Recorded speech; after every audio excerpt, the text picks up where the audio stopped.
Today we celebrate the great Saint Bruno of Cologne, founder of the Carthusians, born in 1030. He studied theology in Reims before returning to his native land and was ordained in 1055.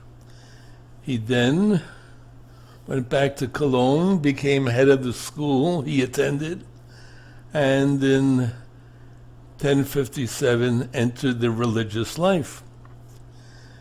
He taught at school for nearly 2 decades, acquiring an excellent reputation, and then he was named chancellor in 1075. His time as chancellor coincided with an uproar in the city over the behavior of its new bishop. Suspended by the decision of a local council, the bishop appealed to Rome while attacking and robbing the houses of his opponents. Bruno left the diocese during this period, even though he was considered a possible successor. So then what happened? Bruno and 2 of his friends had resolved to renounce their worldly goods and enter religious life. So inspired by a dream to seek guidance from the bishop, later canonized as Saint Hugh of Grenoble, Bruno settled in the Chartreuse Mountains. Did you know that? That's the name of the mountain, Chartreuse. So in 1088, one of Bruno's former students was elected pope. And then 6 years into his life as an Alpine monk, Bruno was called to leave his monastery to assist the Pope in his struggle against a rival papal claimant. So Bruno served as a close advisor to the Pope during a critical period of reform. He also rejected another chance to become a bishop, this time in the Italian region of Calabria. You'll see that painting in the video.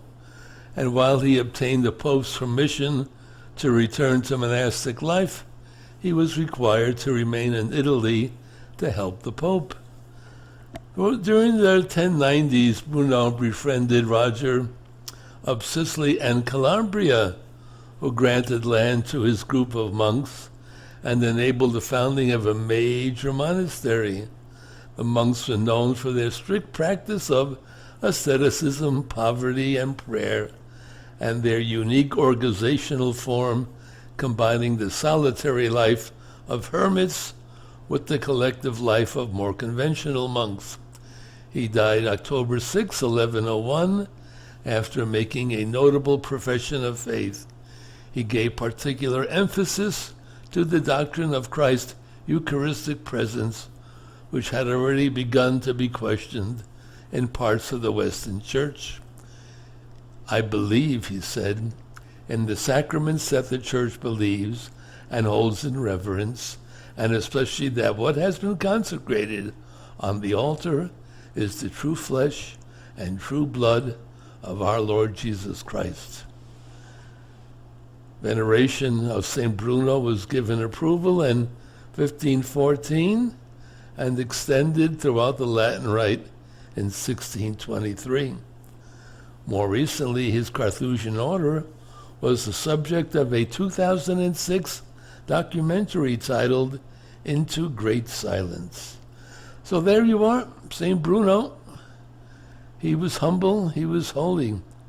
He sought the Lord in all he did, and that's how he became a saint. What else do you want to know?